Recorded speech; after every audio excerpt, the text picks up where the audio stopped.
വചനമൊഴി May 29. വചനഭാഗം 2 രാജാക്കന്മാർ 2:1-12, സ്ലീഹന്മാരുടെ നടപടി 1:6-11, 1 തിമോത്തിയോസ് 2:1-7, ലൂക്കായുടെ സുവിശേഷം 24:44-53. വിശുദ്ധ ലൂക്ക അറിയിച്ച നമ്മുടെ കർത്താവ് ഈശോ മിശിഹായുടെ പരിശുദ്ധ സുവിശേഷം. അവൻ അവരോട് പറഞ്ഞു, മോശയുടെ നിയമത്തിലും പ്രവാചകന്മാരിലും സങ്കീർത്തനങ്ങളിലും എന്നെ കുറിച്ച് എഴുതപ്പെട്ടിരിക്കുന്നതെല്ലാം പൂർത്തിയാകേണ്ടിയിരിക്കുന്നു എന്നത് ഞാൻ നിങ്ങളോടുകൂടി ആയിരുന്നപ്പോൾ നിങ്ങളോട് പറഞ്ഞിട്ടുള്ള വചനങ്ങളാണല്ലോ. അനന്തരം ലിഖിതങ്ങൾ ഗ്രഹിക്കാൻ അവരുടെ മനസ്സ് അവൻ തുറന്നു. അവൻ പറഞ്ഞു, ഇങ്ങനെ എഴുതപ്പെട്ടിരിക്കുന്നു, മിശിഹ പീഡ സഹിക്കുകയും 3-ാം ദിവസം മരിച്ചവരിൽ നിന്ന് ഉയർത്തെഴുന്നേൽക്കുകയും പാപമോചനത്തിലുള്ള മാനസാന്തരം അവന്റെ നാമത്തിൽ ജെറുസലേമിൽ ആരംഭിച്ച എല്ലാ ജനതകളോടും പ്രഘോഷിക്കപ്പെടുകയും ചെയ്യും. നിങ്ങൾ ഇവയ്ക്ക് സാക്ഷികളാണ്. ഇതാ, എന്റെ പിതാവിന്റെ വാഗ്ദാനം നിങ്ങളുടെ മേൽ ഞാൻ അയക്കുന്നു. ഉന്നതത്തിൽ നിന്ന് ശക്തി ധരിക്കുന്നതുവരെ നഗരത്തിൽ തന്നെ വസിക്കുവിൻ. അവനവരെ ബഥാനിയ അവരെ കൂട്ടിക്കൊണ്ടുപോയി കൈകൾ ഉയർത്തി അവരെ ആശീർവദിച്ചുകൊണ്ടിരിക്കെ അവൻ അവരിൽ നിന്ന് അകലുകയും സ്വർഗത്തിലേക്ക് എടുക്കപ്പെടുകയും ചെയ്തു. അവർ അവനെ ആരാധിച്ചു വലിയ സന്തോഷത്തോടെ ജെറുസലേമിലേക്ക് മടങ്ങി. അവർ ദൈവത്തെ സ്തുതിച്ചുകൊണ്ട് സദാ ദൈവാലയത്തിൽ ആയിരുന്നു. ഈശോയിൽ സ്നേഹമുള്ളവരെ, ഇന്ന് നമ്മുടെ കർത്താവ് ഈശോ മിശിഹായുടെ സ്വർഗാരോഹണ തിരുനാൾ ആചരിക്കുന്ന ദിവസമാണ്.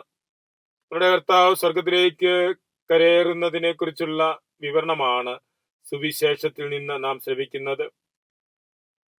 ഈശോ തന്റെ ശിഷ്യന്മാരോട് പറഞ്ഞ കാര്യം മോശയിലും പ്രവാചകന്മാരിലും സങ്കീർത്തനങ്ങളിലുമെല്ലാം എഴുതപ്പെട്ടതിന്റെ പൂർത്തീകരണമായിട്ടായിരുന്നു ഈശോ മിശിഹായുടെ പീഡാസഹന കുരിശുമരണ ഉത്ഥാന രഹസ്യങ്ങൾ. അതിന്റെ പൂർണ്ണത അവിടുന്ന് സ്വർഗത്തിലേക്ക് കരയേറുന്നതാണ്. ശിഷ്യന്മാരെ ആശീർവദിച്ചുകൊണ്ടിരിക്കെ അവൻ അകലുകയും സ്വർഗത്തിലേക്ക് കരയേറുകയും ചെയ്തു എന്നാണ് തിരുവചനം പറയുന്നത്. ഉദ്ധിതനായ മിശിഹായാണ് അരുൾ ചെയ്തിട്ടുള്ളത്, എക്കാലവും ഞാൻ നിങ്ങളുടെ കൂടെ ഉണ്ടായിരിക്കും.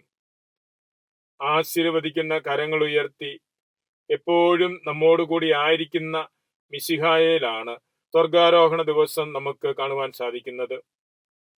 നമ്മുടെ പരിശുദ്ധ കുർബാന മിശിഹ രഹസ്യത്തിന്റെ ആഘോഷമാണ്.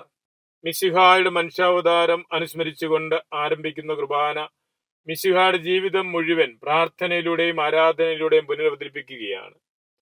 അവസാനം പരിശുദ്ധ കുർബാനയുടെ സമാപനത്തില് ഈശോ സ്വർഗത്തിലേക്ക് എടുക്കപ്പെടുന്നതിനെ അനുസ്മരിച്ചുകൊണ്ട് കരങ്ങൾ ഉയർത്തി ആശീർവദിക്കുന്ന പുരോഹിതനെയാണ് നമുക്ക് പരിശുദ്ധ കുർബാനയിൽ കാണുവാൻ സാധിക്കുന്നത്.